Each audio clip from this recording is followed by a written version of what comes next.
Hello, good morning mga kadogo. Ito ako, tinanggal ko yung mga pusa natin dito. Nilipat ko na dito sa malaking kulungan dahil medyo lumalaki na yung mga kitten. Ito mga kadogo, tignan natin. Ayan. Si Tommy nandun sa taas. Actually, ito, nilagyan ko ng harang kasi nilulusot na makita yung ulo nila dito. Mamaya, makalabas, ay naku, patay ng ating mga mababait na Siberian Husky. Ay, ang kit-kit na nila. Oh, yun na. Lalaki na, oh. Diba, nakakaalis ng pagod mga kadogo pag ganito kasi ito talagang ating mga alaga. Ay, isa may kate sa ulo. Yun, oh, may kate, oh. Ang cute no, no? You know? Sobra, puro sila snub nose mga kadogo. Mas snub nose sila dito sa nguso ng mama. Yung actually, yung mama, snub nose na yan eh. Kaya lang yung mga kitten, tingnan nyo, walang daya. Snub nose talaga. Mana doon sa tatay na bilog ang mukha.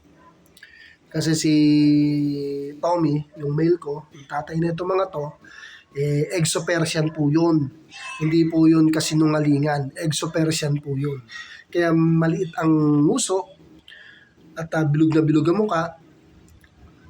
Kaya ganun po yung itsura niya. So ayun mga kadogo, no? Actually mga kadogo, no, nag-text na sa akin yung employer ko. So pinare-ready na sa akin lahat ng requirements ko.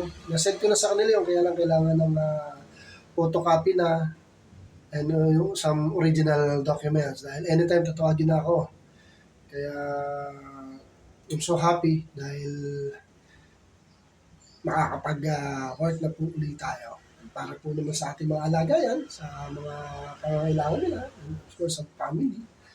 And sa sarili ko na rin dahil na-miss ko talagang lumabas.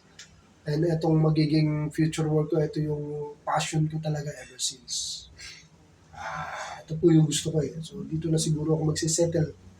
This is my last work dahil tayo po eh papunta na sa edad na matanda na. So binigyan tayo ng chance na God na makapag-work. Ayusin po natin ang maayos. Dito na lang po muna mga kadogo. God bless and see you next time. Thank you for watching.